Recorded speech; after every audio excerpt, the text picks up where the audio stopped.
Oke, bismillah. Assalamualaikum warahmatullahi wabarakatuh. Bismillahirrahmanirrahim. Alhamdulillahi rabbil alamin. Wabihi nasta'inu ala umurid dunya waddin. Allahumma salli wa sallim wa barik ala habibina wa syafi'ina Sayyidina wa maulana Muhammadin wa ala alihi wa ashabihi wa man tabi'ahum bi ihsanin ila yaumiddin. Amma ba'du. Bismillah teman-teman. Mari kita ngaji kembali seperti biasa setiap malam Kamis. Malam hari ini kemungkinan adalah sesi terakhir kita untuk bulan ini, sekaligus sesi terakhir kita untuk season tahun ini sebelum puasa. Karena sebagaimana yang sudah kita tradisikan sebelumnya, setiap Ramadan nanti sampai Idul Fitri kita akan libur dulu. Jadi monggo nanti semuanya fokus menjalankan puasa, fokus dekat dengan Allah, fokus meningkatkan kualitas diri mumpung ada momen bulan puasa. Jadi ngajinya off dulu. Lagi pula kalau pas Ramadan gini kan biasanya di mana-mana banyak sekali kajian-kajian, banyak sekali isinya penambahan-penambahan wawasan. Jadi teman-teman tidak akan kesulitan kalau sekedar mencari materi. Jadi kita libur dulu juga untuk ambil nafas sebentar, mencerna yang 1 tahunan hampir ini kita kaji dengan beragam tema. Jadi kalau apa-apa itu kan kalau tidak ada jedanya, tidak ada istirahatnya, khawatirnya tidak ada momen-momen untuk mencerna apa ya yang kita kaji ini penting, cocok, sesuai, bisa dijalankan, dan lain sebagainya. Ini ya seperti makanan, itu kan ada momen-momen kita kunyah, tidak hanya ditelan begitu saja. Baik, jadi ini pengumumannya. Jadi semoga Rebo depan tidak kejelek kalau nunggu-nunggu ada live streaming YouTube lagi, ternyata kok tidak ada ya, karena memang kita memulai off-nya dari awal bulan depan. Ini biar ada persiapan-persiapan teman-teman untuk Ramadan. Kemudian insya Allah nanti kita mulai lagi setelah Idul Fitri. Ya sambil nunggu nanti setelah Idul Fitri kan bisa mereview rekaman-rekaman yang kemarin, mencari-cari siapa tahu ada yang bermanfaat, berguna untuk meningkatkan kualitas diri kita serba sedikit. Baik, malam hari ini ya karena sesi terakhir yang agak istimewa menjelang bulan Ramadan, sengaja saya mengangkat tema falsafah puasa. Ini semoga teman-teman tidak membayangkan malam hari ini saya akan ceramah tentang keutamaan bulan Ramadan ya. Nanti insya Allah nanti ustadz-ustadz yang lain banyak. Kita membicarakan puasa di level filosofis. Jadi nyuwun sewu nanti kalau ada yang tanya, Pak ayatnya mana, hadisnya mana. Ya teman-teman kan sudah akrab lah dengan ayat dan hadisnya puasa insya Allah. Ini malam hari ini kita tidak fokus ke ayat, tidak fokus ke hadis. Insya Allah semuanya juga sudah menerima, sudah percaya bahwa puasa itu kewajiban yang penuh dengan kemanfaatan. Malam hari ini kita gali makna-makna filosofisnya. Siapa tahu dari makna-makna yang filosofis itu kita menemukan beberapa rahasia yang membuat kita tambah mantap, tambah dalam saat menjalani puasa. Atau pakai istilahnya Kanjeng Nabi itu bisa menikmati keimanan. Berarti nanti kalau kita bisa paham dan tahu rahasia-rahasianya puasa, siapa tahu kita bisa menikmati puasa. Tidak hanya menjalankan puasa seperti yang kemarin-kemarin kita lakukan. Maka saya tidak akan mengawali dengan surat Al-Baqarah yang ya ayyuhalladzina amanu kutiba alaikumusiyam dan seterusnya, atau hadis-hadis yang berhubungan dengan puasa. Insya Allah itu akan ditemukan oleh teman-teman di banyak kajian yang lain. Malam hari ini kita masuk dengan cara yang berbeda kepada puasa.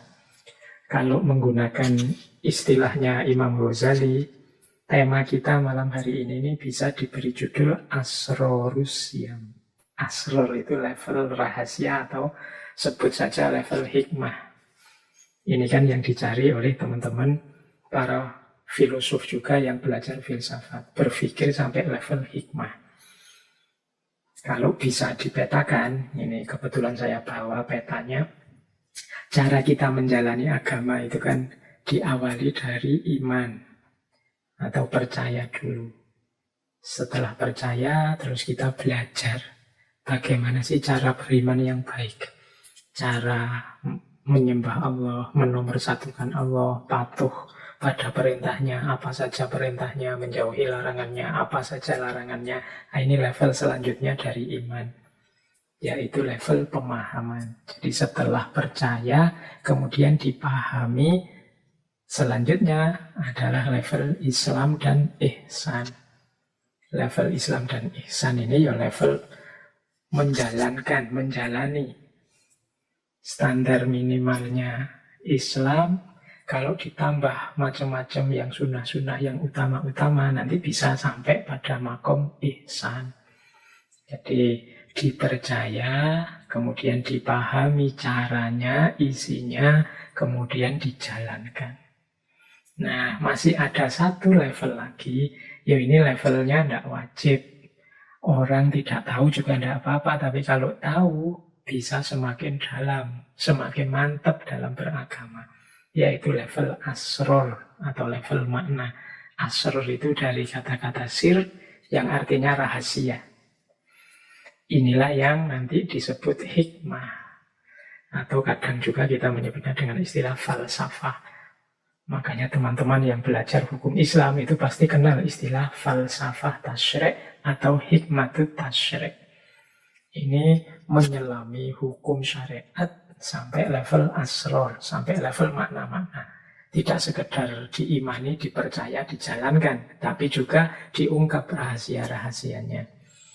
Nah, ini makomnya namanya makom hikmah. Yang ya sifatnya memang tidak wajib. Tapi kalau kita bisa tembus sampai level hikmah ini, kalau bahasanya Al-Quran, wa may yu'tal hikmata faqad utiya khairan katsira.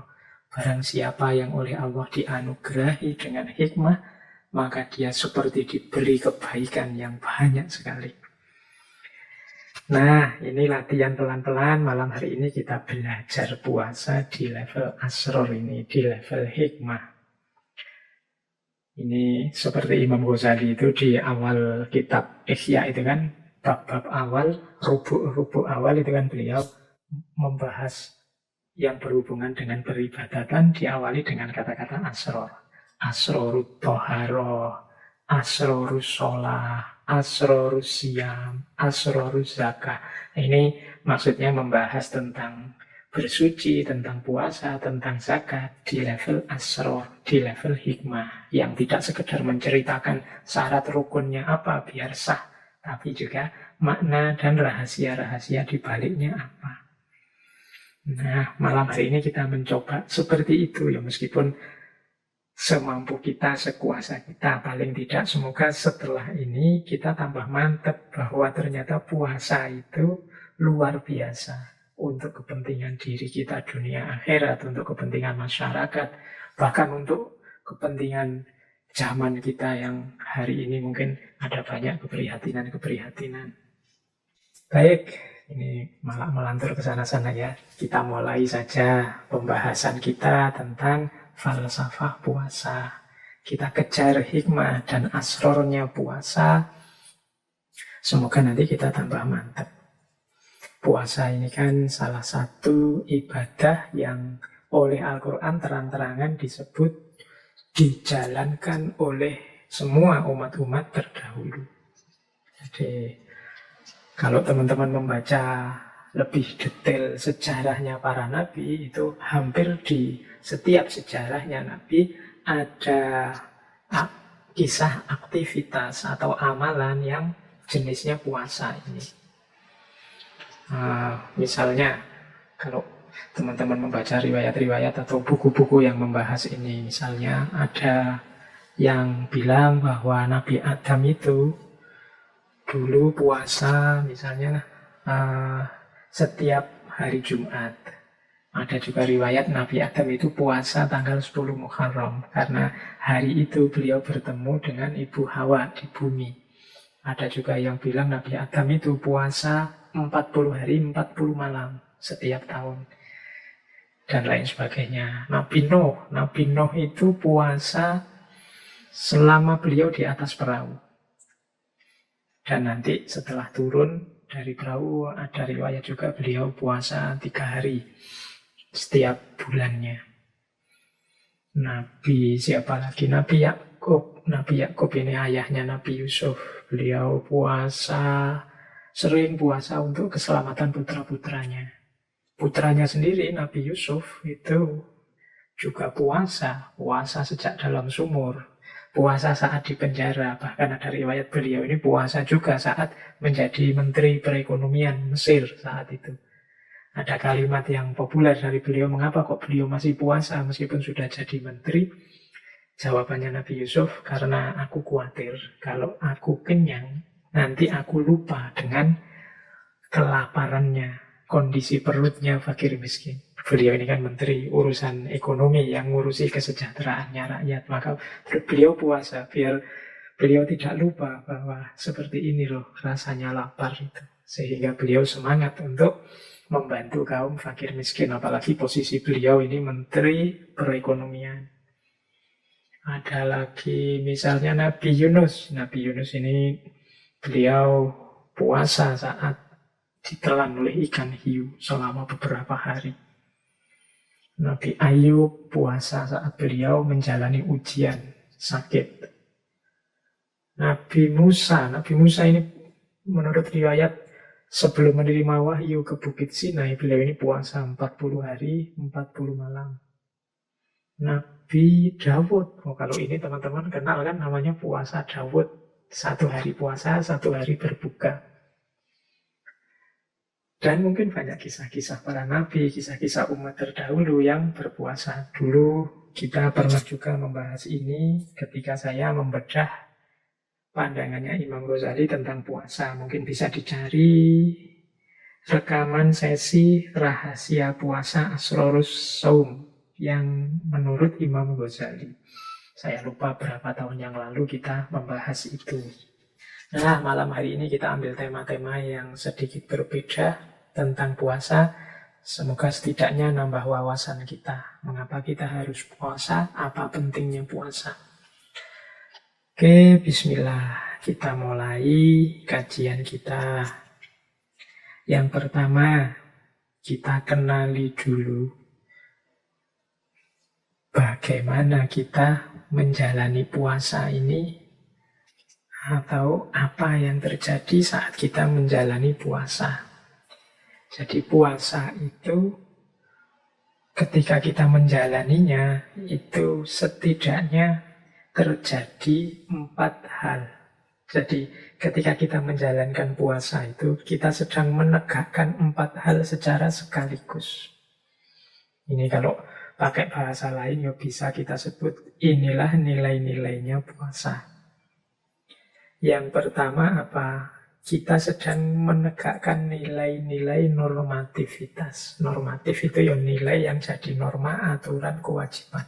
Jadi kita sedang menegakkan kewajiban beragama. Ini namanya nilai normatif. Ya kalau ini kan sudah tidak perlu dijelaskan. Ya memang kita diperintahkan untuk puasa. Dan sifatnya wajib di bulan Ramadan. Kutiba alaikumus syiyam. Nah ini namanya nilai normatif yang sedang kita tegakkan. Tapi tidak hanya ini saja. Ketika kita menjalani puasa, kita juga sebenarnya sedang melakukan pembersihan diri. Nah, nilai ini namanya nilai purifikatif. Makanya nanti dalam surat Al-Baqarah itu puasa itu disebut puncaknya adalah ketakwaan. Orang yang bertakwa itu kan orang yang batinnya jernih sehingga anggota tubuhnya secara otomatis sukarela menjalani perintahnya dan menjauhi larangannya. Nah, puasa membersihkan kekotoran-kekotoran diri kita, hasrat, hawa nafsu, dan macam-macam dikontrol, dikendalikan, ditahan waktu puasa. Ini namanya kita sedang melakukan purifikasi, pembersihan. Nah, yang ketiga, ini kan berarti nilai pertama nilai normatif, nilai kedua nilai purifikatif. Puasa itu kita menjalani kewajiban sekaligus membersihkan diri. Yang ketiga nilai preventif. Preventif ini nilai pencegahan. Puasa ini dalam kehidupan kita ini fungsinya semacam rem. Kita ini sepanjang tahun seperti orang lari, maka saat hadir bulan Ramadan ini saatnya kita mengendalikan diri sebentar. Kita ngerem sebentar. Ini fungsi preventif. Bahkan tidak hanya Ramadan, ada banyak hadis yang menjelaskan bagaimana puasa itu adalah benteng kita. As-sawmu junnatun. Jadi dan ini tidak hanya di bulan Ramadan, Rasulullah itu menyarankan misalnya, wahai anak-anak muda, barang siapa yang sudah mampu, kawinlah. Tapi yang tidak mampu, puasalah. Karena puasa bisa jadi benteng. Nah, ini namanya fungsi preventif. Kalau sedang tidak puasa, kita buka diri kita selebar-lebarnya, maka apapun bisa masuk ke dalam diri kita. Yang baik maupun yang buruk, yang kotor maupun yang indah masuk semua. Tapi ketika kita puasa, kita dilatih untuk preventif, menahan diri, memasukkan ke dalam diri kita yang baik-baik saja, khawatir puasanya batal. Jadi puasa berfungsi preventif. Itu nilai ketiga yang kita hidupkan saat kita puasa. Pak, tapi saya kalau puasa itu sebenarnya tidak terlalu jadi benteng juga, Pak. Saya itu masih buka HP, kadang masih main apa, kadang ngomongnya juga masih tidak kontrol. Nah, itu berarti puasanya kurang sempurna. Levelnya mungkin masih level paling bawah, kalau di Imam Ghazali masih levelnya awal. Harusnya puasa bisa bernilai preventif. Jadi mencegah kita, membentengi kita dari hal-hal yang sulit kita hindari kalau kita pas tidak puasa. Boleh dipraktekkan kalau teman-teman sedang merasa galau, sedang merasa sedih, sedang merasa ada masalah, sedang merasa terancam oleh apa, dan macam-macam, boleh melakukan puasa. Karena dia punya fungsi junnah, dia punya fungsi jadi benteng. Yang keempat, puasa berfungsi preservatif. Kalau preventif itu menjaga, preservatif itu memelihara. Preventif itu membentengi, preservatif itu memelihara. Teman-teman pasti sudah hafal hadis misalnya sumu tasihhu, berpuasalah maka kalian akan sehat. Ini fungsi preservatif.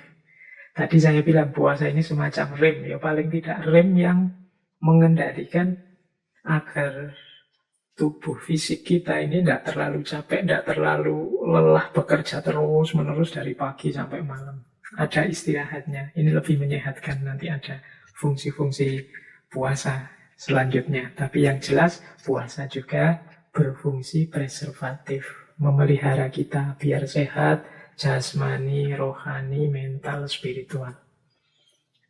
Jadi ketika kita menjalani puasa secara sekaligus kita menegakkan 4 nilai. Yang pertama nilai normatif, bahwa puasa itu adalah kewajiban. Yang kedua nilai purifikatif, bahwa puasa itu membersihkan kotoran-kotoran dalam diri kita, khususnya kotoran batin. Yang ketiga, puasa itu bernilai preventif karena kita mampu menjaga diri kita dari hal-hal yang merusak lahir maupun batin saat puasa. Dan yang keempat, puasa bernilai preservatif. Preservatif itu memelihara diri kita, membantu kita untuk lestari jasmani, rohani, mental, spiritual. Oke, jadi ini pertama yang harus kita ingat-ingat saat menjalani puasa, biar kita lebih serius lagi dalam berpuasa. Nah, kemudian kalau ini secara intelektual, penggalian kita pada puasa semoga membuahkan beberapa pelajaran-pelajaran. Nah, ini pelajaran dari puasa itu apa saja sih? Nah, ini coba kita gali ya. Dari aktivitas kita puasa itu kita bisa mengambil pelajaran apa? Ya yang tadi sih jelas kita sedang menghidupkan 4 nilai. Tapi kira-kira di luar 4 nilai itu pelajaran apa yang bisa kita ambil dari puasa? Di catatan saya yang malam hari ini saya bawa itu setidaknya ada 7 pelajaran yang bisa kita gunakan, kita ambil dari aktivitas kita berpuasa. Oke, 7 ini yang pertama adalah kepatuhan, yang kedua adalah riyadhah atau pelatihan, yang ketiga adalah pengorbanan, yang keempat penyucian, yang kelima perjuangan, yang keenam keikhlasan, yang ketujuh adalah iktibar tentang diri kita.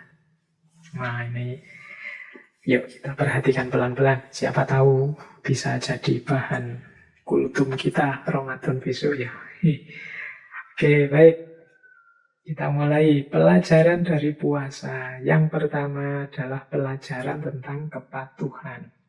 Jadi kita yang menjalankan puasa ini sebenarnya sedang mematuhi perintahnya Allah.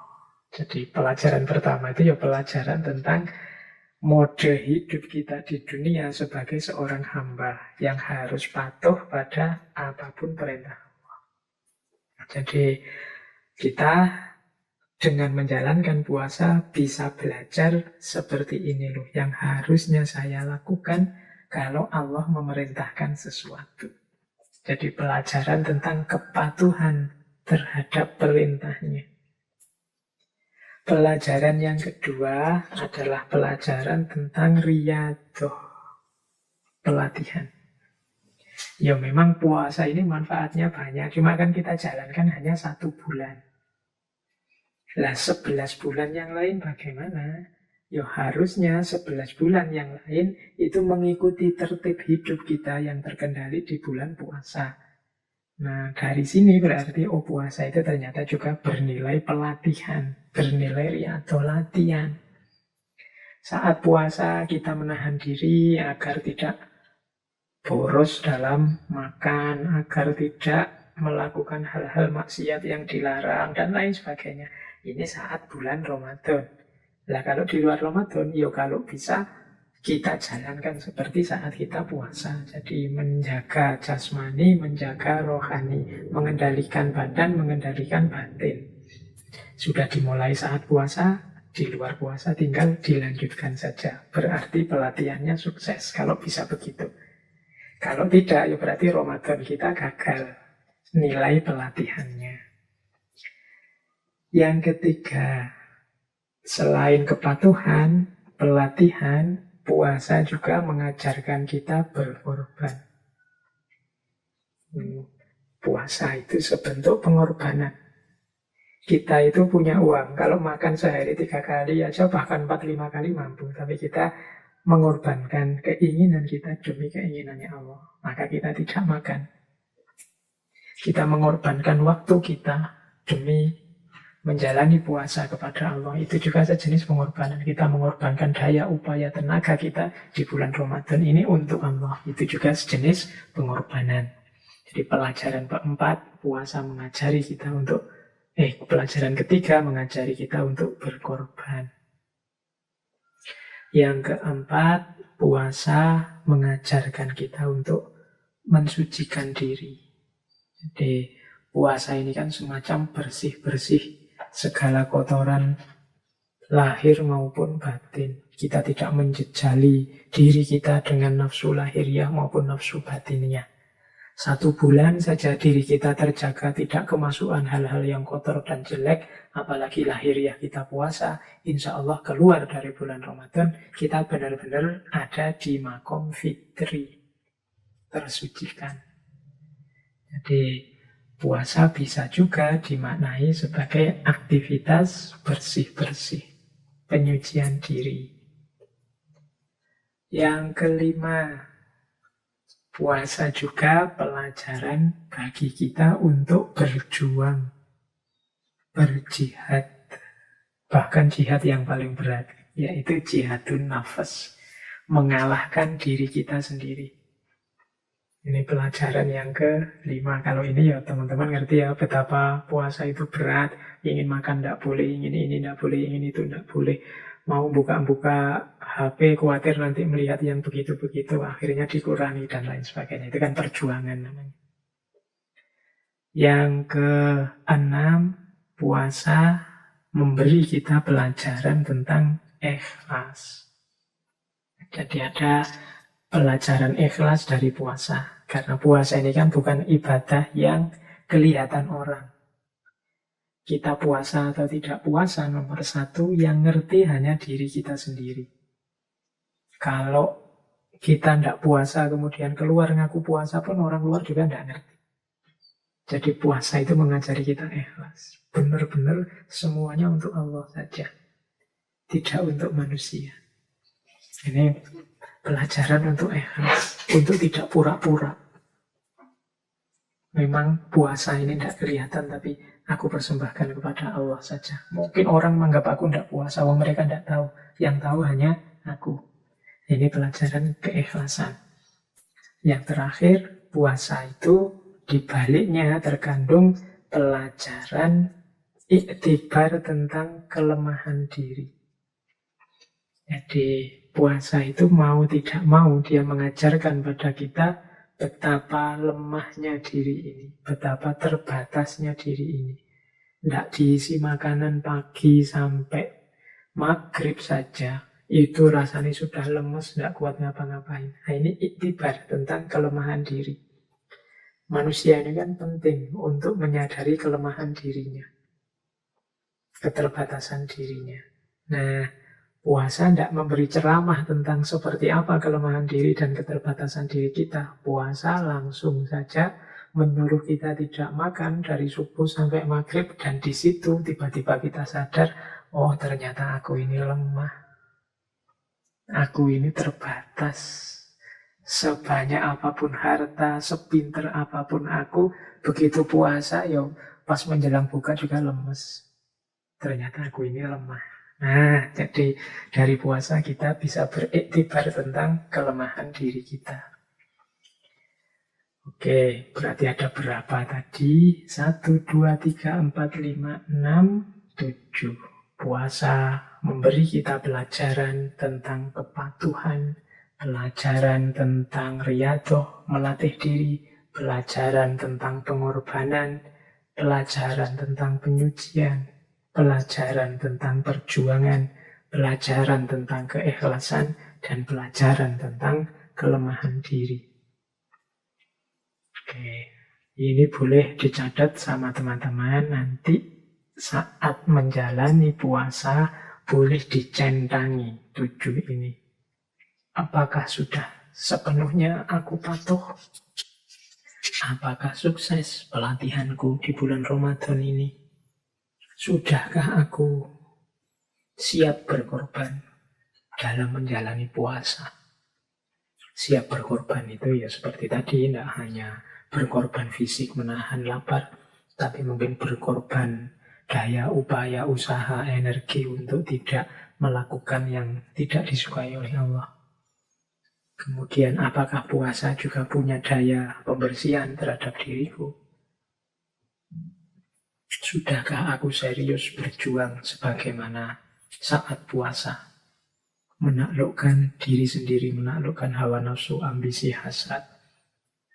Adakah aku ikhlas dalam puasa? Dan sudahkah aku sadar bahwa diri ini lemah? Oke, jadi Selain tadi ya ada 4 nilai, kemudian ada 7 pelajaran yang bisa kita ambil dari puasa yang kita jalani. Oke, ambil nafas sebentar. Kita cari lagi materi yang lain di level hikmahnya puasa. Nah, selanjutnya hikmah puasa untuk diri kita secara individu. Nah, ini ternyata banyak hikmahnya. Hikmahnya berarti rahasianya. Puasa untuk diri kita sendiri ternyata punya rahasia. Itu di catatan saya, kesehatan dan kekuatan fisik. Kesehatan dan kekuatan mental. Kesehatan dan kekuatan spiritual. Juga kesehatan dan kekuatan bahkan sosial dan politik. Ini untuk diri kita ya, diri kita sendiri. Nah, yang pertama kesehatan dan kekuatan fisik. Wah, kalau ini teman-teman bisa googling. Hari ini banyak dokter-dokter ahli kesehatan yang berteori bagaimana manfaatnya puasa untuk kesehatan. Macam-macam. Misalnya, ada yang saya ingat begini, ada yang dokter menyatakan bahwa puasa itu secara signifikan bisa menurunkan tekanan darah, kolesterol, trigliserid, kemudian juga hal-hal yang berhubungan dengan ketegangan diri, ketegangan fisik. Nah, itu bisa turun dengan puasa. Teman-teman, kalau yang ini bisa merasakan sendirilah. Puasa itu ada yang bilang juga bisa mengurangi peradangan. Dan nanti bisa mencegah gangguan Alzheimer. Alzheimer itu pikun. Ada pula yang bilang puasa itu bisa melindungi kesehatan otak. Jadi meningkatkan pembentukan sel-sel saraf untuk meningkatkan fungsi kognitif kita. Dan mungkin segudang lagi yang lain manfaatnya puasa. Ini asror, hikmah atau rahasia di level medis. Kita mungkin tidak pernah berpikir sejauh itu. Kita mungkin ya puasa saja. Tapi di balik itu ternyata ada rahasia-rahasia medis. Jadi keuntungan untuk kita dari ranah kesehatan. Ini salah satu indikasi yang sering saya bilang bahwa Allah itu begitu sayang pada kita.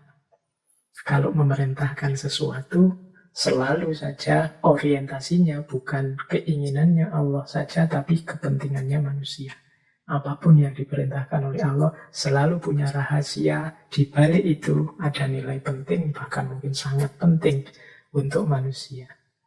Seperti saya jelaskan tadi, ini baru dari sisi medis saja.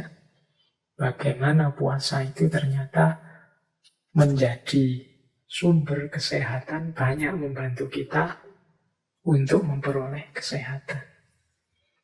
Ini namanya asror. Saya bilang tadi level asror atau hikmah itu kita tidak ngerti ini atau tidak nyampe ke sini, pikiran kita tidak masalah. Kita dapatkan kesehatan tanpa sadar bahwa itu sebenarnya hasil dari puasa. Itu kan sering seperti ini, tapi tidak masalah seperti itu. Baik. Selanjutnya hikmahnya puasa dari level mental. Jadi puasa ternyata juga punya manfaat kesehatan mental. Paling mudah kelihatan itu dengan berpuasa orang dituntut mengendalikan dirinya, hawa nafsunya, hasrat ambisinya. Puasa itu kan makna harafiahnya sering disebut adalah al-imsak, menahan diri.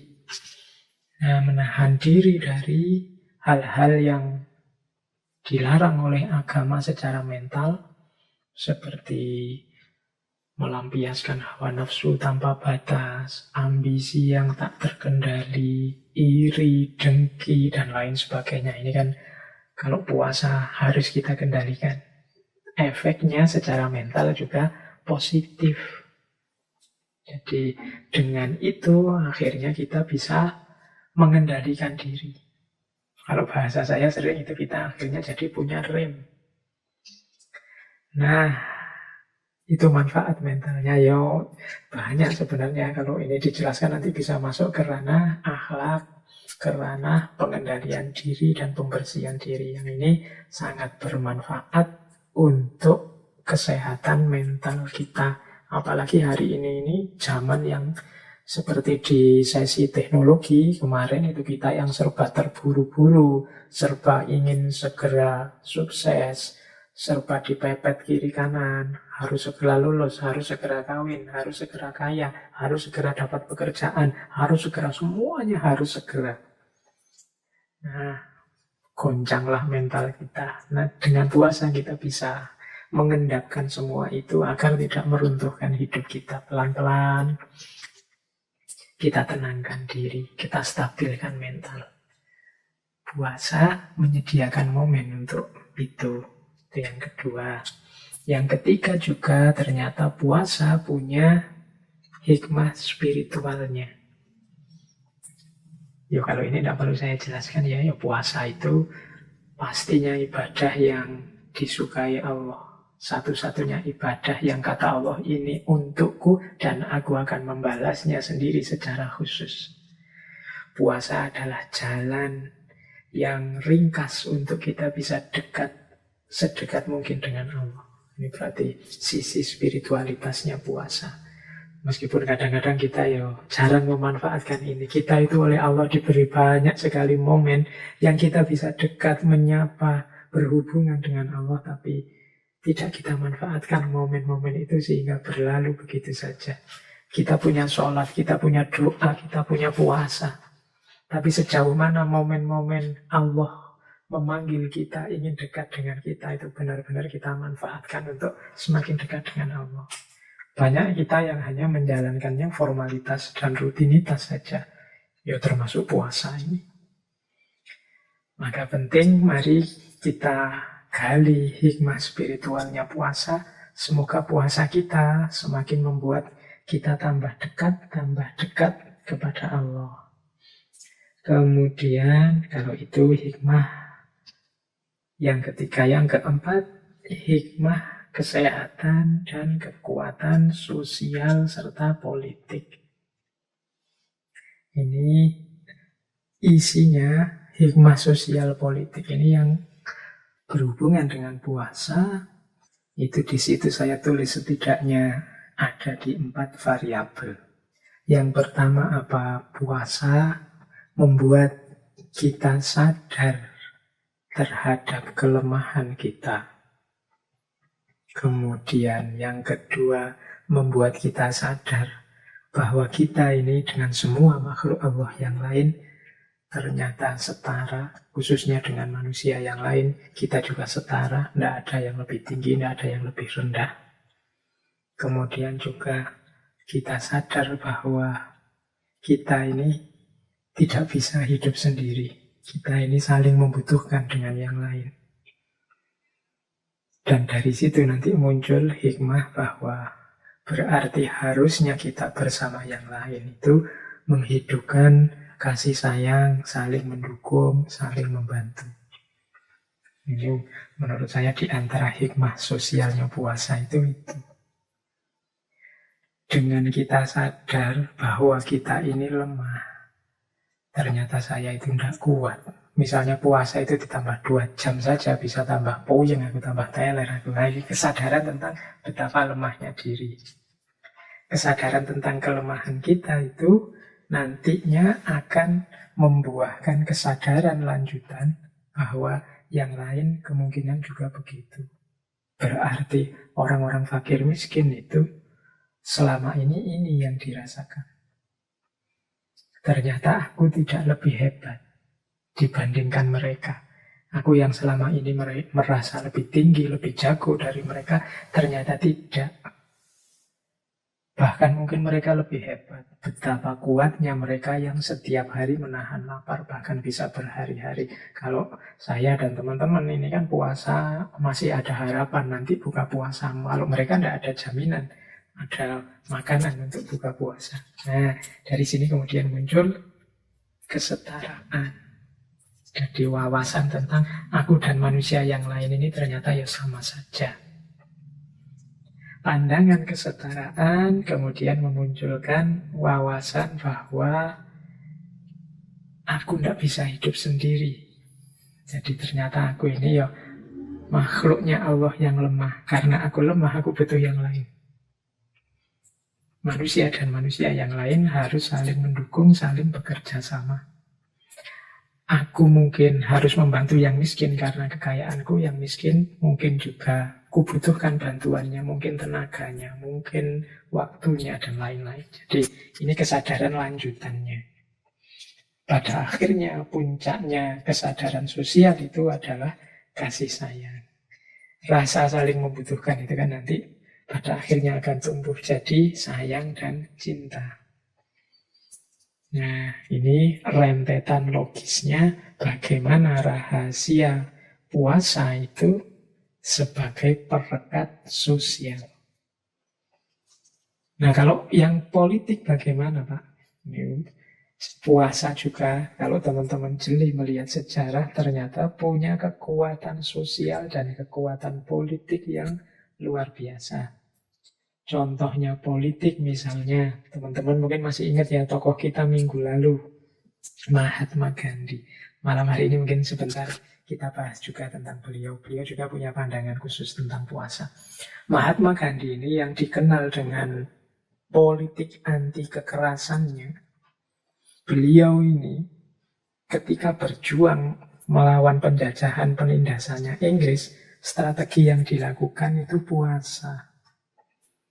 Ada kisah beliau ini sampai puasa selama 21 hari. Ya 21 hari ya puasa. Kalau hari ini mungkin teman-teman menyebutnya mogok makan. Itu kan nama lain dari puasa sebenarnya.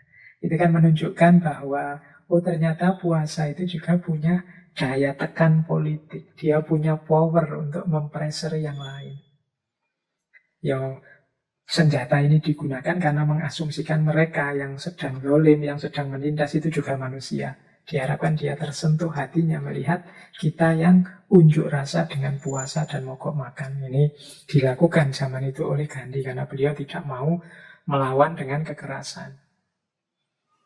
Dia melawannya dengan diam dan puasa.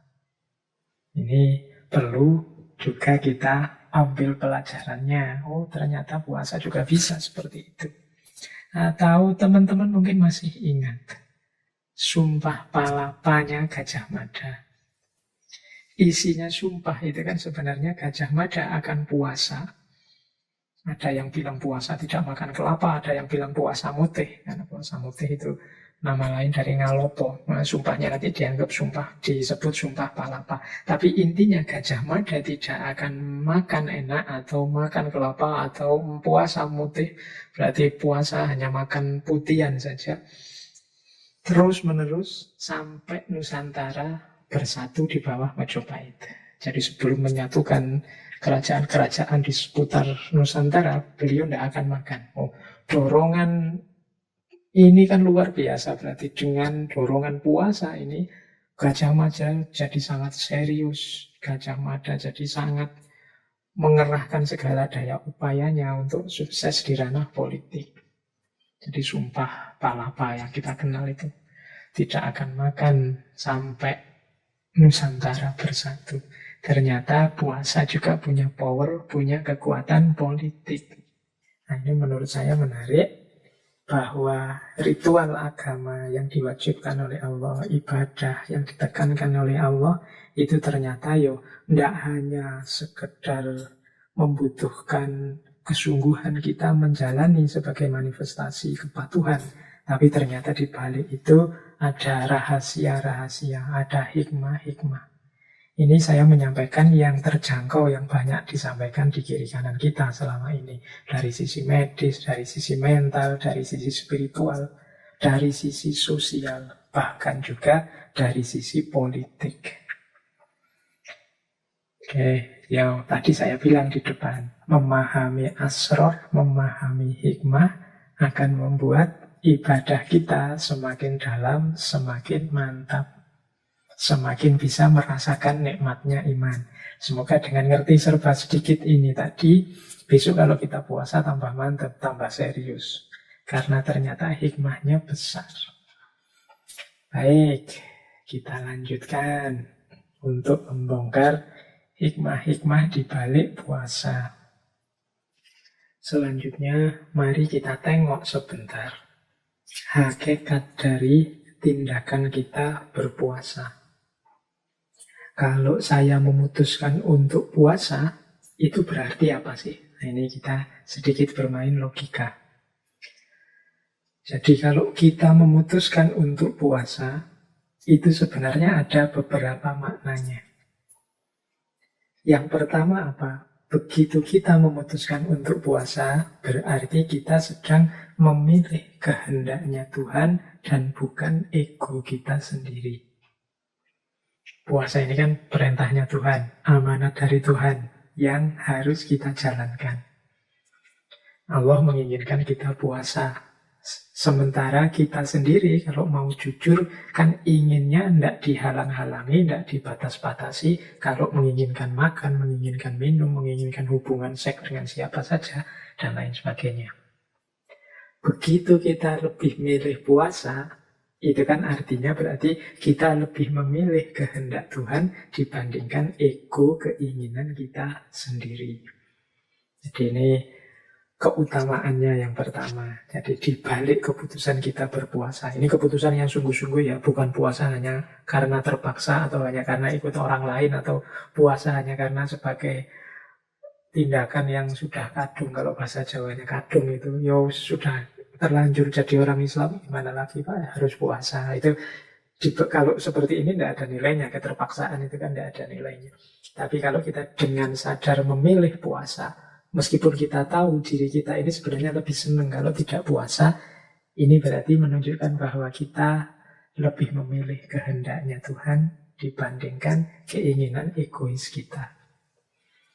Maka tadi teman-teman, kalau madrasah puasa, pelatihan puasa ini sukses, besok kalau kita sudah selesai Ramadan, ayo kita ingat-ingat jagonya kita di bulan Ramadan ini. Kejagoan kita di bulan Ramadan ini apa? Lebih milih keinginannya Allah dibandingkan keinginan kita sendiri.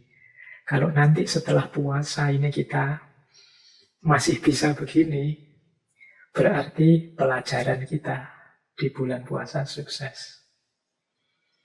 Yang kedua, senada dengan tadi, lebih memilih kehadiran Tuhan dibandingkan kesenangan sendiri.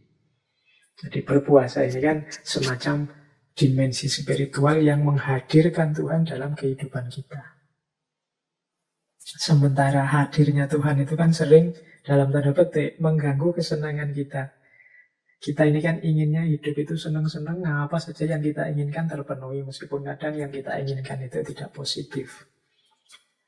Tapi dengan memilih berpuasa, yang di situ kita dilarang banyak hal, lahir maupun batin, sehingga sebenarnya hakikatnya kita itu tidak terlalu suka dengan puasa, tapi tetap kita lebih milih puasa. Karena kita lebih memilih kehadiran Tuhan dalam hidup kita dibandingkan kesenangan kita sendiri. Nah, ini makna yang kedua. Semoga ini juga nanti bisa tetap hidup setelah puasa selesai. Semangat lebih memilih Tuhan daripada kesenangan kita sendiri. Yang ketiga, ketika kita berpuasa, hakikatnya kita ini sedang mengakui bahwa kita ini lemah. Yang bisa menolong hanya Allah. Ternyata kita ini butuh Allah, perlu Allah. Nah, ini kesadaran yang dimunculkan dari tindakan kita berpuasa.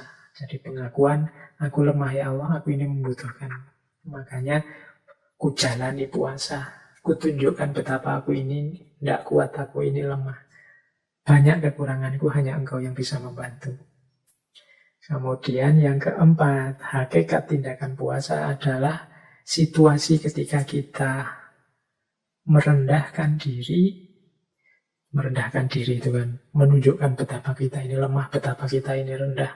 Kita harus berjuang mati-matian mengatasi godaan nafsu, ambisi, dan lain sebagainya. Tapi tidak masalah, karena kesadaran bahwa kita lemah itu hakikatnya menunjukkan kita sedang dalam proses untuk naik. Jadi ini agak unik. Sadar bahwa kita lemah, tapi kesadaran bahwa kita lemah itu ternyata secara spiritual kita ini sedang meningkat. Kebalikannya, kalau ada orang menyadari dirinya atau menganggap dirinya sebagai yang tinggi, yang jago, yang hebat, justru secara spiritual biasanya dia turun. Nah, puasa ini momen kebalikannya. Kesadaran bahwa aku ini lemah dan rendah, tapi begitu kesadaran ini muncul, sejatinya level spiritual kita sedang naik. Banyak juga orang puasa yang tidak muncul kesadaran ini, ya mungkin karena puasanya banyak yang hanya formalitas, yang oleh Rasulullah disebut hanya mendapatkan lapar dan hausnya saja. Jadi ini sedikit uraian untuk menjelaskan apa sih hakikat tindakan puasa itu. Jadi ketika kita memilih berpuasa, berarti kita sedang memilih kehendaknya Tuhan dibandingkan keinginan egois kita. Kita lebih memilih kehadiran Tuhan dibandingkan kesenangan kita sendiri. Kita memilih untuk mengakui bahwa kita ini lemah dan membutuhkannya. Tidak mungkin kita sukses, kita berhasil, kita jaya dengan daya kita sendiri yang lemah. Dan dengan itu sebenarnya level spiritual kita sedang naik. Jadi kesadaran bahwa kita rendah sebaliknya menunjukkan spiritualitas kita yang sedang meningkat. Oke, nah sedikit-sedikit ya, semoga teman-teman bisa menangkap ini. Saya tidak berani cepat-cepat, berpikirnya pelan-pelan. Khawatirnya ada yang meleset. Setelah ini mungkin agak dalam. Nah, disiapkan dulu ubur rampinya. Kalau yang tadi sebenarnya masih naratif, masih sederhana, uraian yang saya jelaskan sebelum ini itu teman-teman bisa menemukannya di mana-mana. Nah, setelah ini kita mungkin agak ke yang lebih filosofis lagi tentang puasa.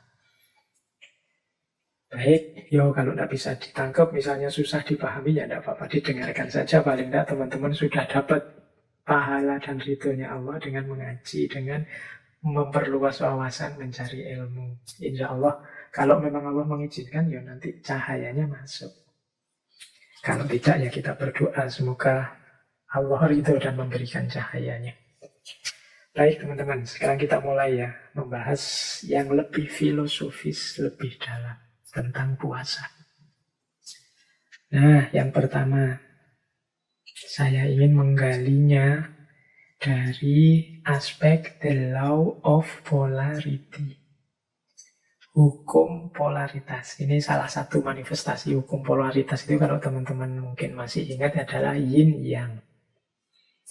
Jadi yin yang itu kan satu hukum semesta yang menunjukkan bahwa segalanya berpasangan. Negatif dan positif berpasangan, hitam dan putih berpasangan, siang dan malam berpasangan, baik dan buruk berpasangan, saling melengkapi, saling menunjukkan eksistensinya. Kalau tidak ada baik, tidak akan ada buruk. Kalau tidak ada ringan, tidak akan ada berat, dan lain sebagainya. Itu kan namanya the law of polarity. Contohnya yin yang. Nah, coba kita lihat puasa ini dari perspektif yin yang tadi. Ada beberapa pasangan-pasangan, kombinasi-kombinasi situasi puasa yang itu menurut saya menunjukkan aspek yin dan yang. Yang pertama, coba kita perhatikan. Puasa itu perintah dari Allah. Tapi unik, isinya perintah itu untuk tidak melakukan. Nah ya, perintah itu kan harusnya memerintahkan untuk melakukan sesuatu. Tapi khusus puasa, kita diperintahkan untuk tidak melakukan. Nah, ini kombinasi yin sama yang. Jadi kita diperintahkan untuk tidak melakukan. Jadi isinya puasa itu kan kita dilarang makan, dilarang minum, dilarang hubungan seksual, dilarang serba dilarang. Jadi ini menurut saya ini kombinasi yin yang. Kita diperintahkan untuk tidak melakukan. Perintah itu sifatnya positif, tapi tidak itu tidak melakukan itu kan negatif. Jadi positif dan negatif yang combine jadi satu. Ini teman-teman yang tertarik dengan filosofi perintah untuk tidak melakukan ini bisa membaca karyanya Ibnu Arabi di Futuhat. Bagaimana makna puasa itu sebagai perintah tapi isinya tidak melakukan. Ini sejenis kombinasi dari yin dan yang. Polariti yang kedua, puasa itu berkorban untuk memperoleh. Ini logika yang juga yin sama yang. Harusnya mengorbankan itu kan kehilangan. Aku mengorbankan tenaga, mengorbankan harta, mengorbankan waktu, itu kan kehilangan namanya. Tapi dalam puasa ini kita mengorbankan banyak hal, tapi pengorbanan ini dalam rangka memperoleh banyak hal yang lain.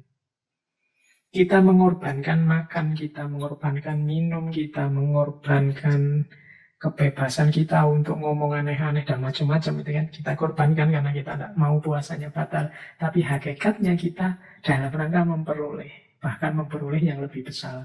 Kalau puasa kan kita menyebutnya la'alakum tattaqun, itu kan memperoleh ketakwaan. Jalannya apa? Dengan memberikan, mengorbankan. Nah, ini logika yin yang kedua. Jadi puasa itu mengorbankan untuk memperoleh.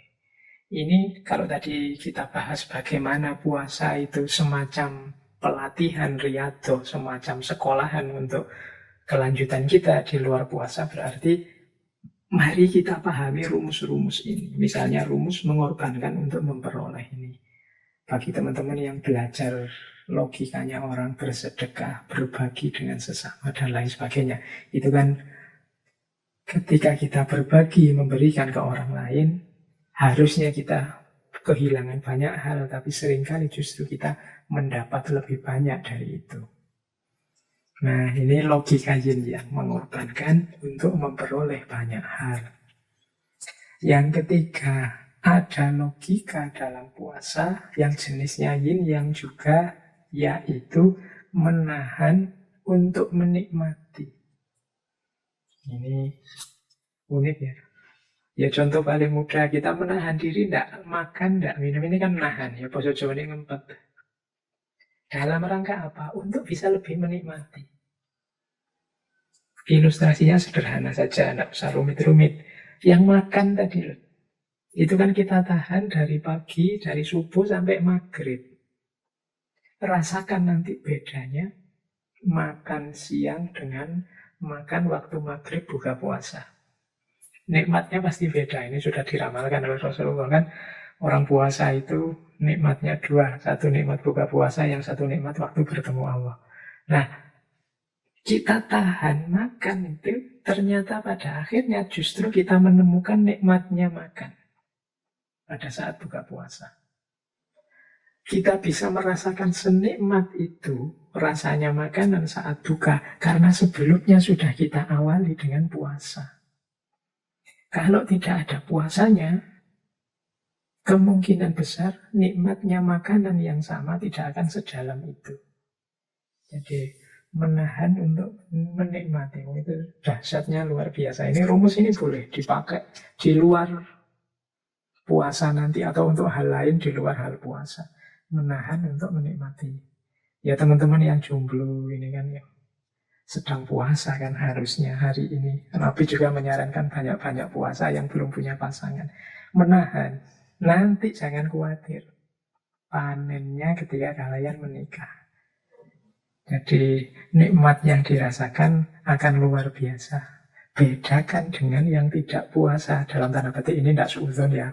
Misalnya kalau ada yang jomblo sih belum menikah, tapi tiap hari jajan, tiap hari sebut saja seks yang bebas, yang tidak aturan itu. Nah, ini tidak ada puasanya. Maka menikah jadinya tidak ada rasanya juga, tidak sakral, mau wis tahu, wis bentino, wis bolak-balik. Tidak terkena hukum menahan untuk menikmati ini. Jadi ini bisa diterapkan untuk banyak hal. Dalam banyak hal kita itu memang butuh menahan. Orang Jawa itu pakai istilah tirakat. Kemuliaan hidup kita akan banyak ditentukan oleh kesanggupan kita menjalani tirakat-tirakat.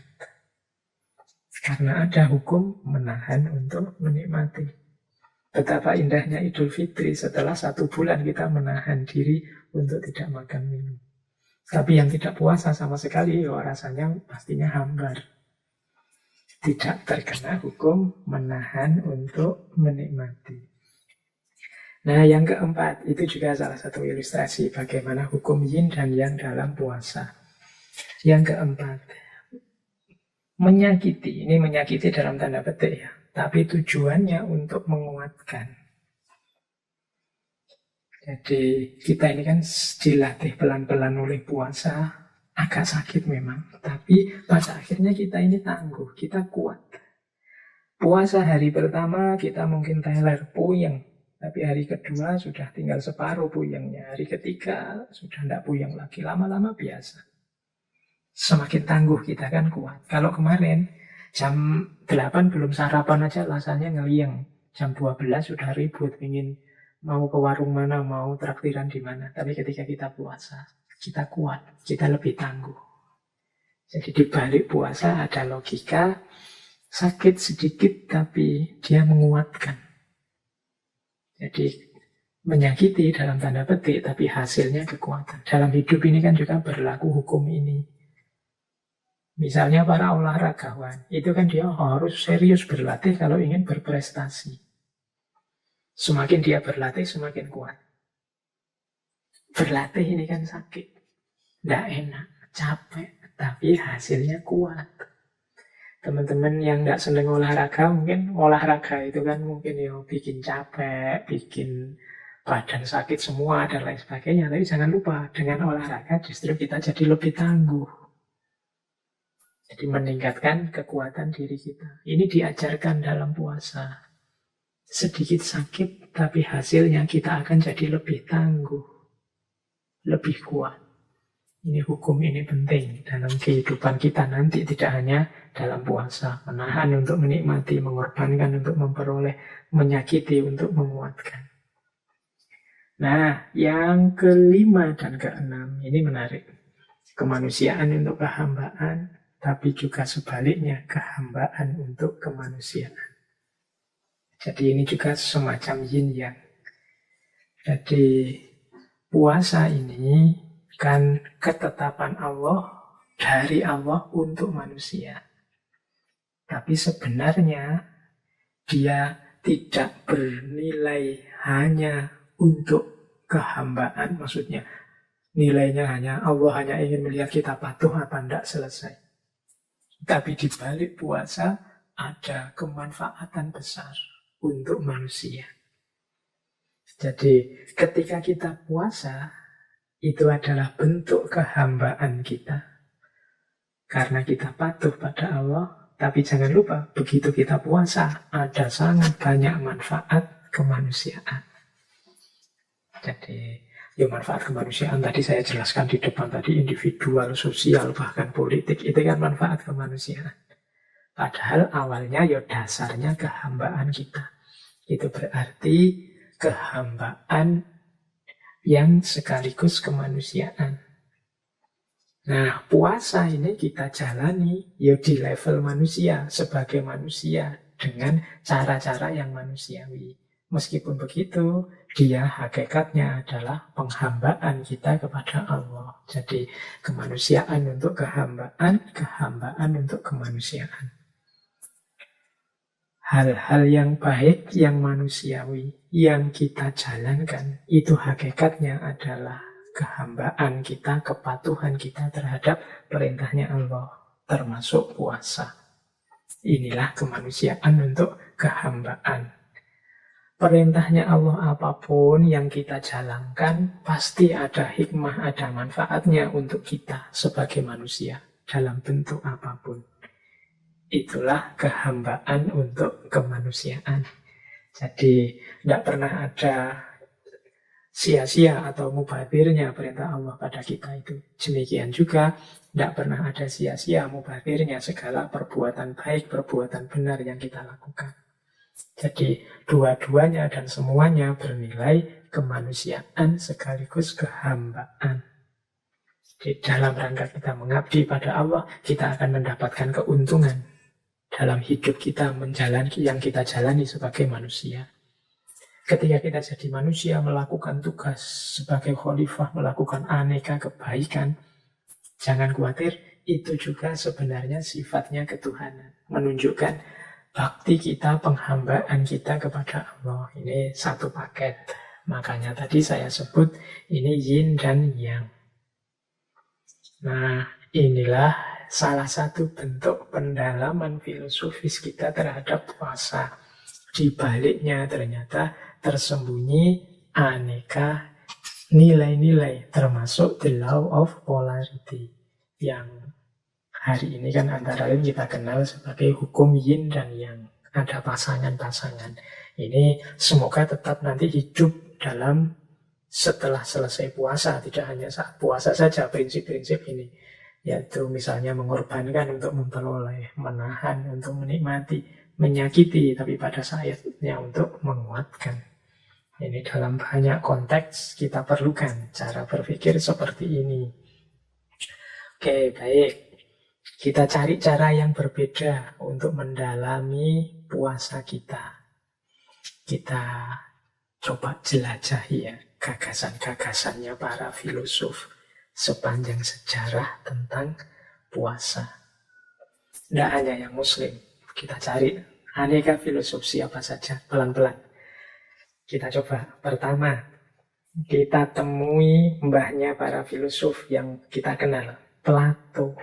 Plato ini suatu ketika pernah menyatakan, aku berpuasa agar fisik dan mentalku lebih efisien. Jadi Plato ini filosof besar, orang pintar di masa lalu yang jasanya banyak untuk kehidupan intelektual manusia di bumi. Di antara strategi beliau agar tetap sehat fisik dan mentalnya, itu jalannya puasa. Ya meskipun zaman Plato pastinya surat Al-Baqarah itu belum turun. Tapi kan ya kama kutiba alal ladina min qablikum, umat-umat terdahulu ternyata juga puasa. Kata Plato, mental dan fisik itu sehat kalau aku puasa. Dia jadi lebih efisien. Ini berarti teman-teman juga yang merasa mentalnya sedang drop, terganggu, ada banyak masalah, boleh diobati dengan puasa.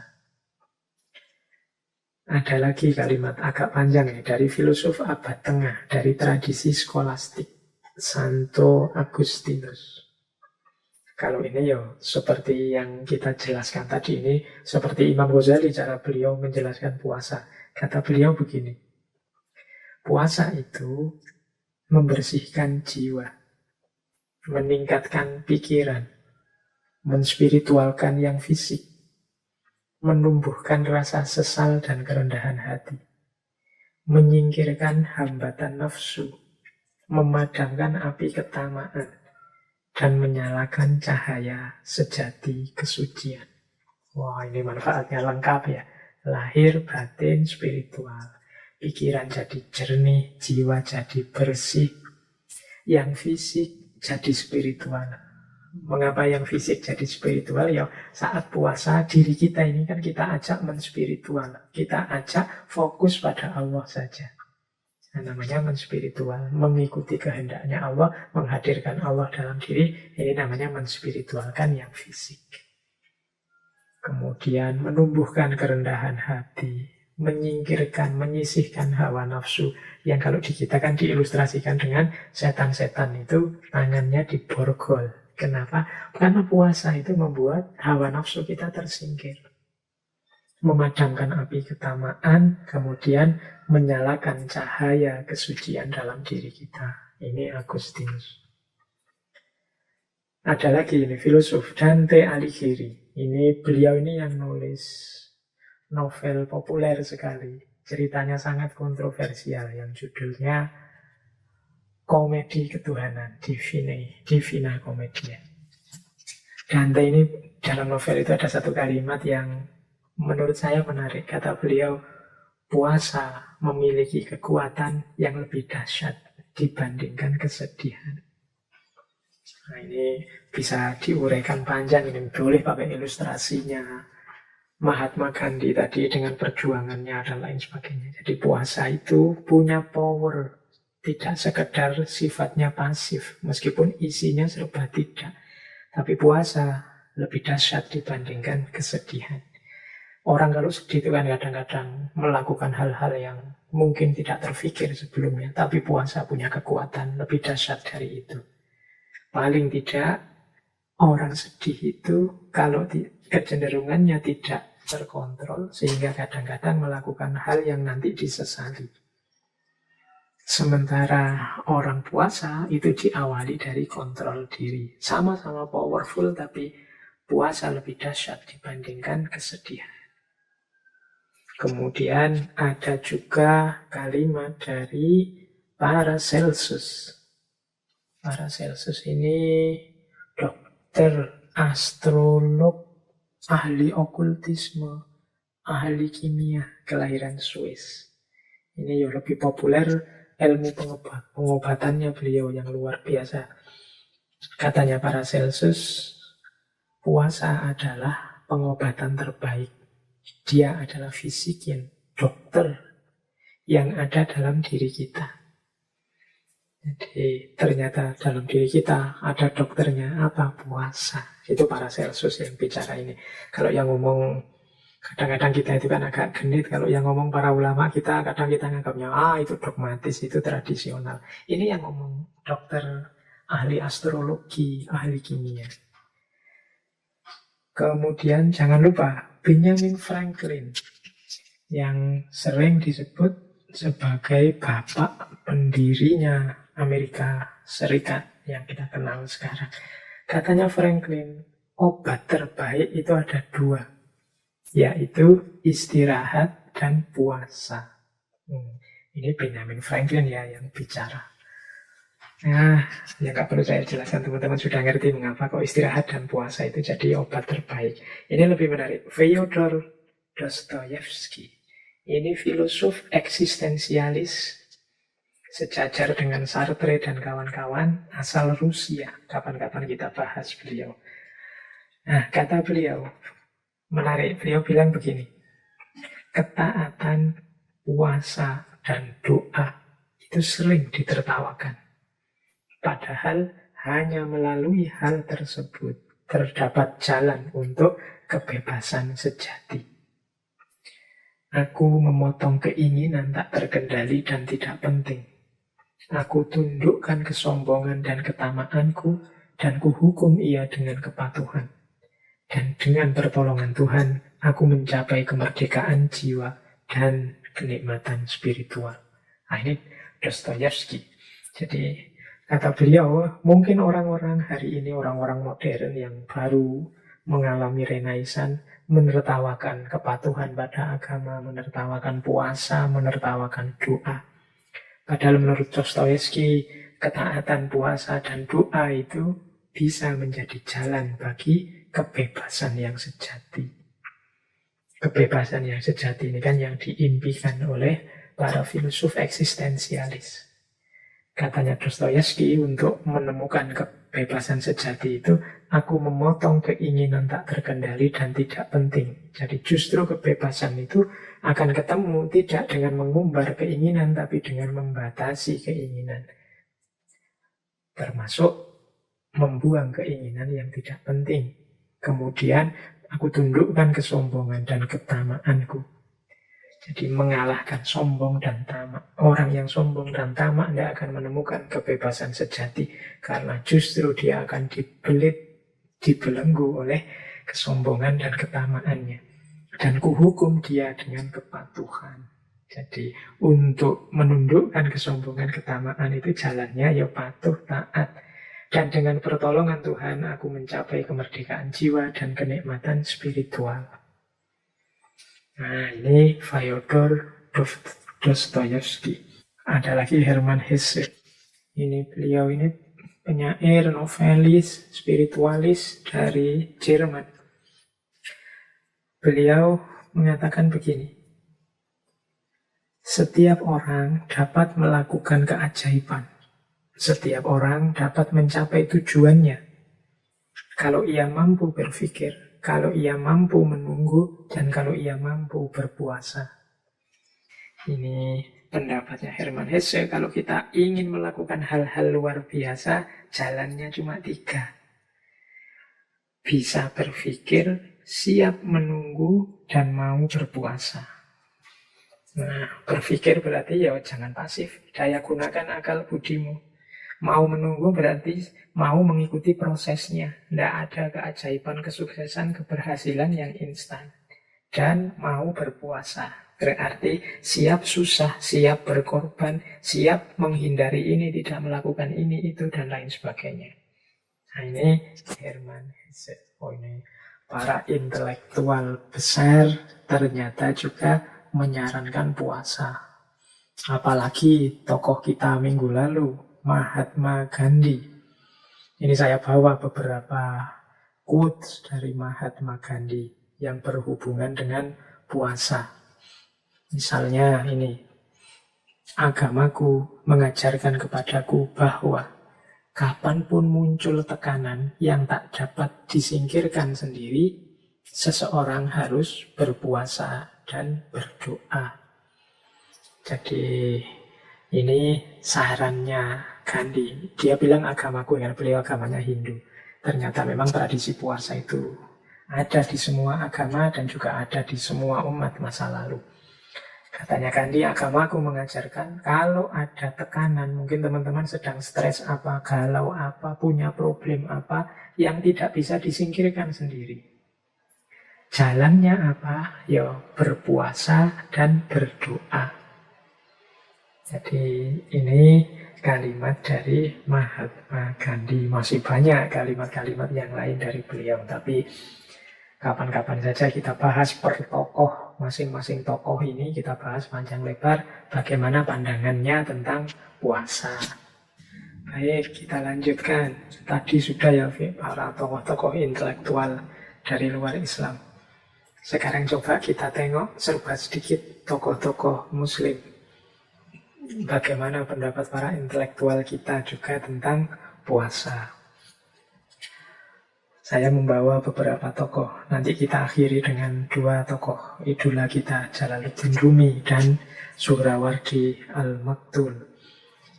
Saya bawa misalnya, ini ada pendapat bagus dari Syekh Waliullah Ad-Dihlawi. Syekh Waliullah Ad-Dihlawi ini pembaharu Muslim, ahli hadis, ahli sejarah, ahli filsafat, ahli teologi. Dia ini pelopor modernisme dalam dunia Islam. Beliau menyatakan begini tentang puasa. Kata Syekh Dihlawi, puasa itu adalah tiryak. Tiryak itu penawar bagi racun-racunnya setan, kata Syekh Dihlawi. Dengan puasa Anda memukul, menghancurkan naluri kebinatangan atau al-bahimiyah yang mungkin selama ini menguasai diri Anda.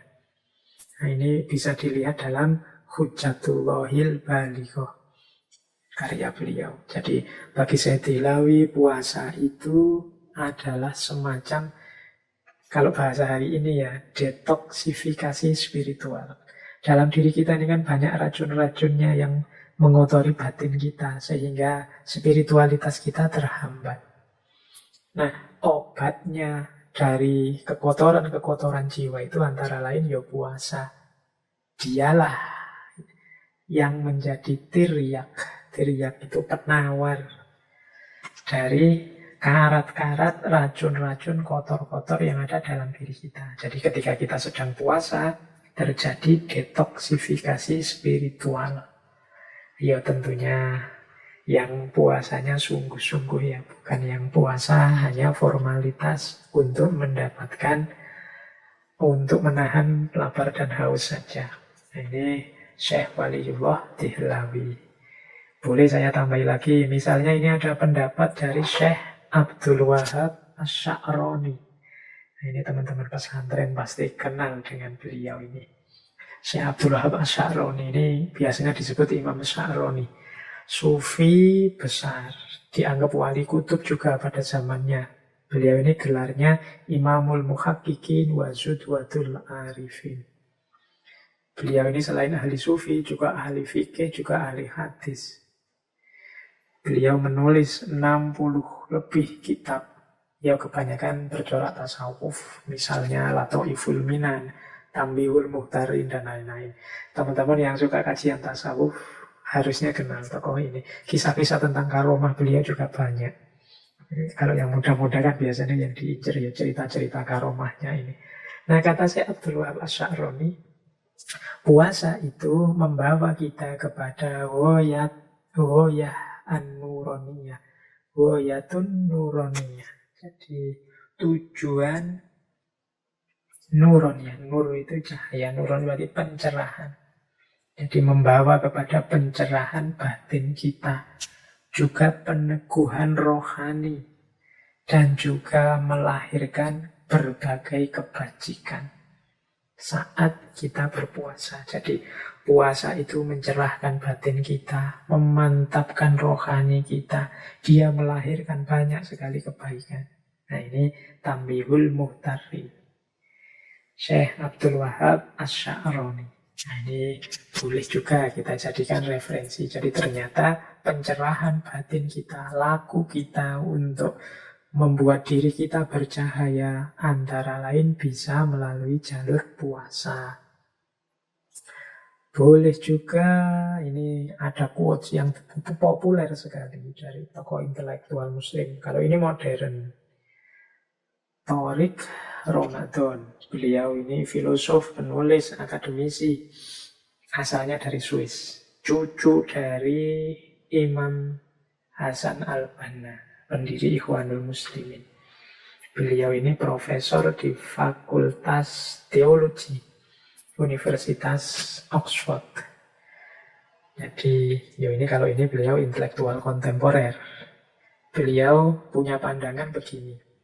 Filosofi puasa mengundang kita untuk mengenali diri kita sendiri, menguasai diri kita sendiri, dan mendisiplinkan diri kita sendiri menjadi lebih baik. Juga untuk membebaskan diri kita sendiri. Berpuasa berarti mengenali ketergantungan-ketergantungan kita dan membebaskan kita darinya. Ini kalimatnya ada diri kita sendiri banyak. Ayo kita cermati ya tadi. Yang pertama, puasa itu berarti punya manfaat mengenali diri. Diri kita yang lemah, banyak kekurangan, banyak ketidaktepatan. Kalau sudah mampu mengenali diri, kita menguasai diri kita sendiri. Kita ini kan dalam hidup kita sehari-hari sering tidak menguasai diri kita sendiri. Nah, saat puasa ini kita kuasai benar diri kita. Kita ini kan seringkali diombang-ambingkan oleh hawa nafsu, oleh ambisi, macam-macam. Kita tidak menguasai. Nah, ketika puasa kita kuasai diri kita sekarang. Ini tidak boleh, itu tidak boleh, dan sebagainya. Yang ketiga, mendisiplinkan diri kita.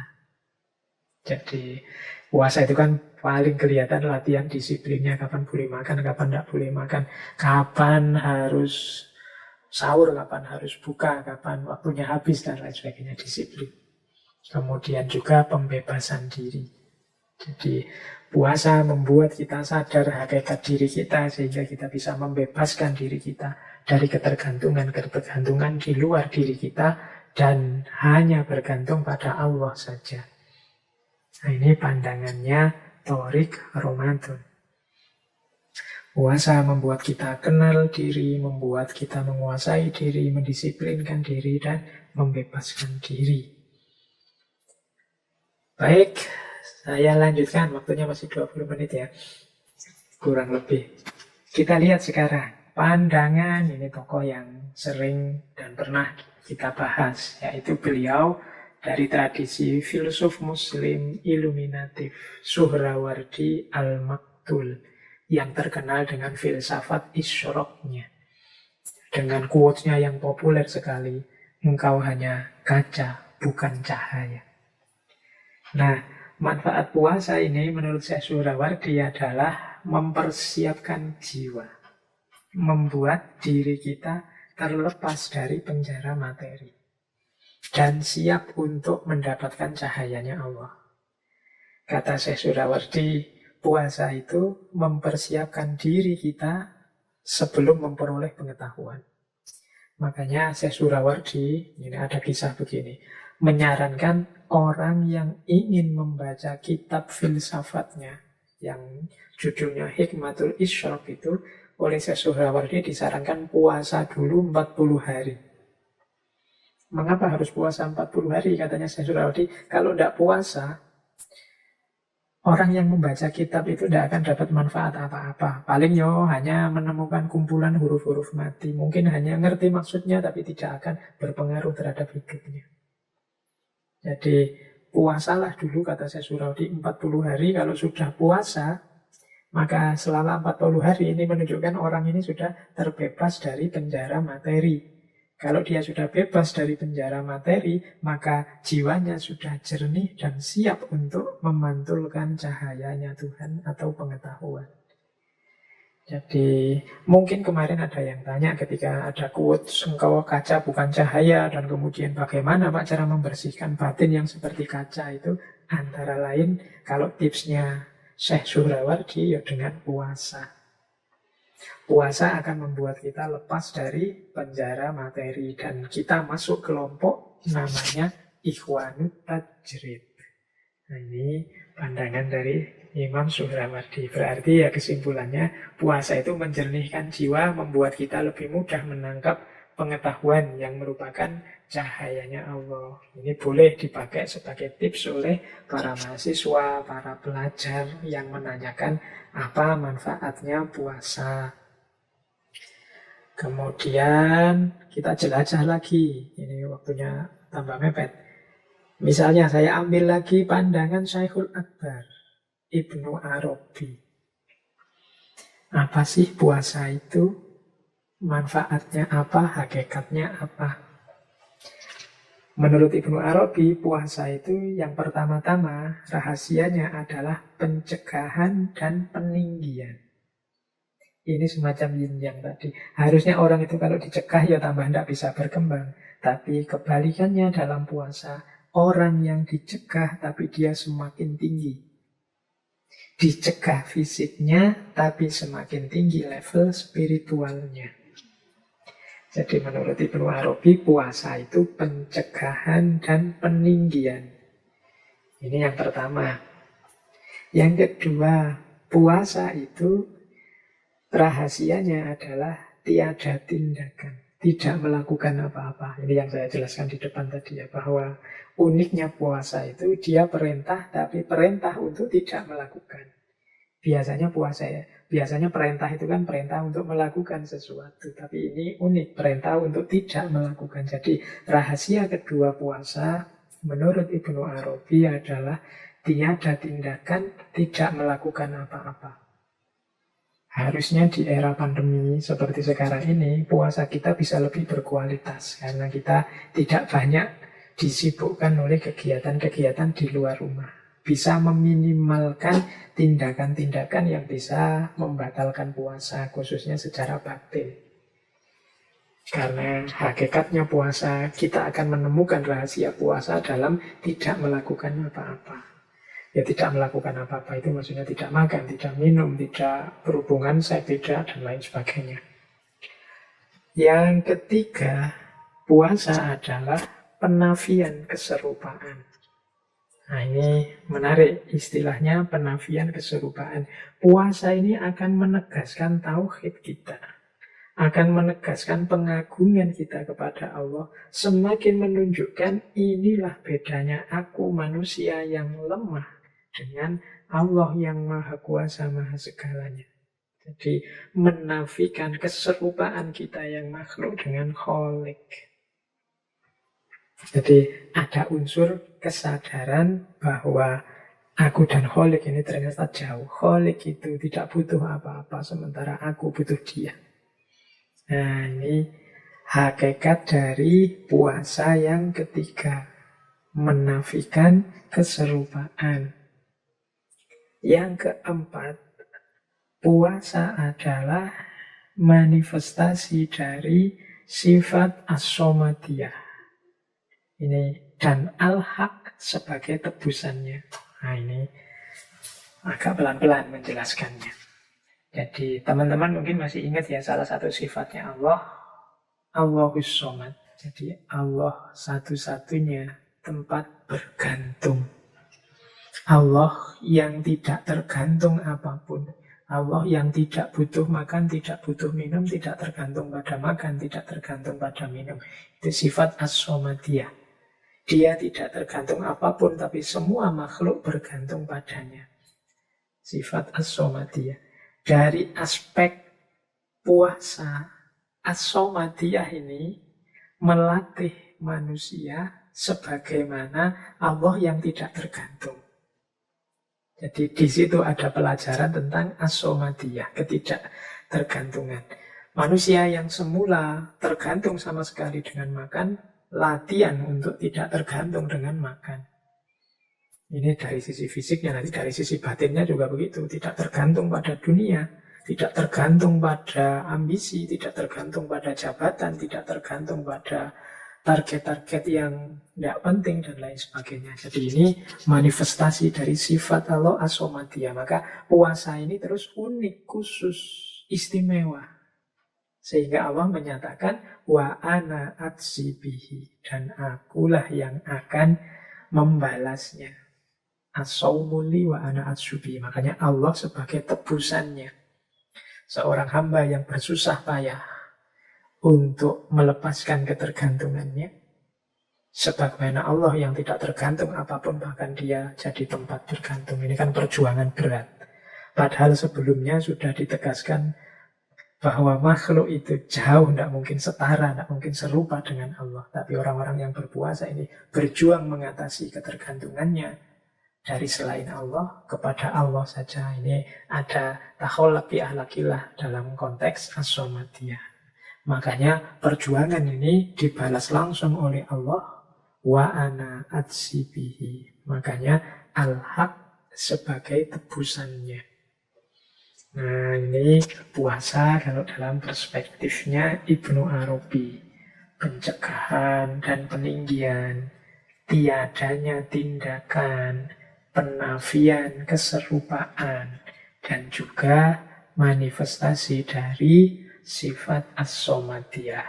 Memang beliau ini ya sufi, jadi pandangan-pandangannya coraknya sufi. Sama seperti Suhrawardi tadi, karena beliau juga sufi, filosof, pandangan-pandangannya ya coraknya sufi, filosof. Baik, saya lanjutkan. Nah, sekarang kita ketemu tokoh terakhir kita, yaitu Jalaluddin Rumi. Ini kalau sudah membahas Maulana Rumi, mau tidak mau kita harus bertemu syair-syair beliau. Nah, sesi kita malam hari ini kita akhiri dengan syair-syair dari Maulana Jalaluddin Rumi yang berhubungan dengan puasa. Ini saya membawa beberapa, nanti ada yang panjang, ada yang saya potong-potong. Misalnya ini untuk menggambarkan pandangan beliau tentang puasa dari Masnawi. Saat mulut ini tertutup, mulut lainnya akan terbuka untuk siap menerima jamuan rahasia. Tahanlah bibirmu dari makan dan minum, bergegaslah menyambut hidangan langit. Ini secara sufistik Maulana Rumi ingin menjelaskan bahwa ya kalau mulut duniawi kita ini sangat sibuk, terbuka terus-menerus, tidak kita tutup-tutup. Ini kan semacam mulut yang menghadap ke arah dunia. Maka mulut ukhrawi, mulut yang satunya, yang berhubungan dengan langit, berhubungan dengan Allah, ya pastinya tidak akan kita perhatikan. Pastinya nanti dia terlantar, tidak pernah jadi fokus kita. Saat kita puasa, di balik mulut duniawi ini yang setiap hari terbuka sekarang ditutup. Saatnya bibir dan mulut ukhrawi terbuka menyambut hidangan dari langit. Jadi menyambut hadirnya Allah, menyambut hadirnya kebaikan, kebajikan, kebenaran dari langit yang selama ini sering tidak kita perhatikan karena kita terlalu sibuk mencari makanan untuk mulut duniawi kita. Nah, ini salah satu syair beliau. Ada juga syair ini dari Diwani Syams. Beliau bilang begini, meski ragamu akan memucat sebab puasa, namun jiwamu akan melembut bagai sutra. Pintu-pintu langit akan terbuka. Yusuf menjadi pemimpin Mesir yang dicintai sebab ia bersabar dalam sumur gelap tak terperi. Nah, jadi ini membicarakan lagi hikmah-hikmahnya puasa. Meskipun membuat kita tambah kurus, tambah pucat, ragamu memucat sebab puasa, tapi jiwamu tambah lembut seperti sudra. Kemudian spiritualitasmu juga meningkat karena pintu-pintu langit terbuka. Keberhasilan apapun yang ingin engkau capai pastinya membutuhkan kesiapanmu untuk berpuasa. Yusuf menjadi pemimpin Mesir yang dicintai sebab ia bersabar dalam sumur gelap tak terperi. Ini pelajaran juga seperti saya bilang tadi ya, puasa itu mungkin sakit tapi dia menguatkan, membawa pada keberhasilan. Ini juga disampaikan oleh Maulana Rumi. Baik, terakhir kita tutup dengan syair panjang beliau yang menjelaskan tentang puasa. Ini saya tidak mungkin menjelaskan detail isinya ini, tapi didengarkan saja, kita nikmati saja apa kata beliau dalam syairnya yang berhubungan dengan puasa. Kata beliau begini, ada kebahagiaan rahasia bersama perut yang kosong. Kita cuma alat musik kecapi, tak lebih, tak kurang. Ketika kotak suara penuh, maka musik pun hilang. Bakar habis segala yang mengisi kepala dan perut dengan menahan lapar. Maka setiap saat irama baru akan keluar dari api kelaparan yang nyala berkobar. Ketika hijab habis terbakar, keperkasaan baru akan membuatmu melejit berlari, mendaki setiap anak tangga di depanmu yang digelar. Jadilah kosong, lalu merataplah, seperti indahnya ratapan bambu seruling yang ditiup pembuatnya. Lebih kosong lagi, jadilah bambu yang menjadi pena, lalu tulislah banyak rahasianya. Ketika makan dan minum memenuhimu, iblis duduk di singgasana tempat jiwamu semestinya duduk, bagai sebuah berhala dari logam yang duduk di tengah Ka'bah. Tetapi ketika engkau berpuasa menahan lapar, sifat-sifat baik mengerumunimu, bagai para sahabat yang ingin membantu. Puasa adalah cincin Sulaiman. Jangan melepasnya demi segelintir kepalsuan hingga engkau hilang kekuasaan. Namun andai pun engkau telah melakukannya hingga seluruh kemampuan dan kekuatanmu hilang, berpuasalah. Mereka akan datang lagi kepadamu bagai pasukan yang muncul begitu saja dari tanah dengan bendera dan panji-panji yang berkibar megah. Sebuah meja akan diturunkan dari langit ke dalam tenda puasamu. Meja makan Isa Al-Masih. Berharaplah memperolehnya karena meja ini dipenuhi hidangan lain yang jauh lebih baik dari sekedar sop kaldu sayuran. Ini kalimatnya panjang, tapi tidak harus kita pahami detail, kita dengarkan, kita rasakan saja. Insya Allah kita bisa menangkap apa yang dimaksud oleh Maulana Rumi. Jadi paling tidak dari syair ini kita bisa menangkap rahasia puasa sebagai yang pertama, yang membakar habis hijab yang menghalangi kita dari Allah, dan nantinya memberikan kekuatan baru pada kita sehingga kita bisa menaiki tangga-tangga spiritual. Yang kedua, puasa membuat kita bisa menyingkirkan segala yang tidak penting, segala yang tidak esensial dalam hidup kita, sehingga suara kebenaran kita, keindahan ekspresi kebaikan kita akan lebih murni, lebih keras terdengar oleh orang lain. Kemudian yang ketiga, puasa berarti juga menyingkirkan iblis yang duduk dalam diri kita. Iblis itu berarti ambisi, hawa nafsu, hasrat-hasrat keduniaan yang negatif. Ini bisa bersinggah sana, bertahta dalam diri kita karena kita sibuk makan dan minum. Dan mereka duduk di atas tumpukan sampah makan dan minum kita. Maka ketika kita berpuasa, menahan lapar, kembali lagi kebaikan-kebaikan dalam diri kita, iblis yang duduk di singgah sana tadi akan tersingkirkan. Kemudian di bagian sebelum akhir itu, beliau menjelaskan mungkin ada kalanya puasa kita itu palsu. Puasa kita tidak sejati, sehingga kita kehilangan manfaatnya, kehilangan dayanya. Kalau sudah begitu bagaimana? Tidak masalah, puasalah lagi. Ketika kita puasa lagi, maka hakikat dan manfaat puasa akan hadir kembali.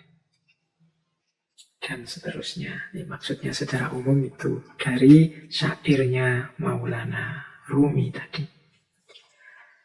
Baik teman-teman, saya kira sesi kita malam hari ini sudah cukup. Semoga yang kita bahas malam hari ini setidaknya semakin membuat kita mantap untuk berpuasa secara sungguh-sungguh. Semoga puasa kita naik level sebagaimana Imam Ghazali yang punya kategori awam, khawas, khawasul khawas.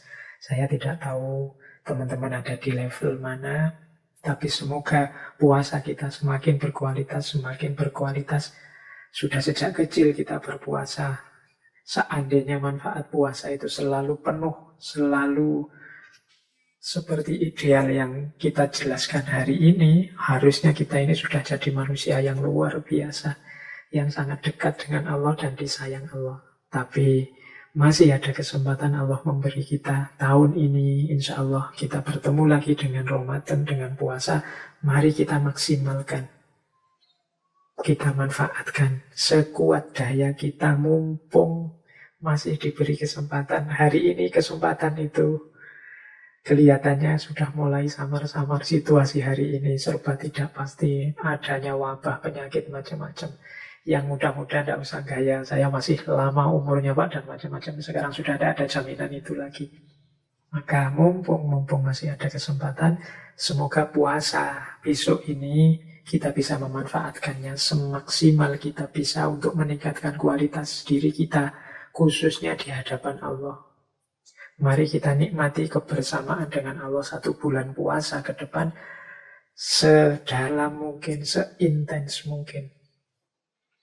Ikhwal, segala hikmah yang kita bahas malam hari ini pasrahkan saja semua kepada Allah. Semoga dengan keseriusan kita berpuasa, segala manfaat luar biasa tadi dianugerahkan oleh Allah pada kita.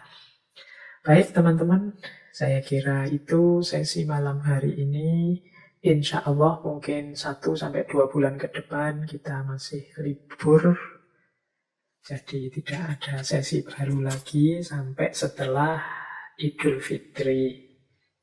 Ya sebagaimana tradisi yang selama ini sejak sebelum corona kita jalankan.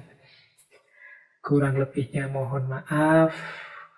Wallahul muwafiq, wallahu a'lam bissawab. Wassalamualaikum warahmatullahi wabarakatuh.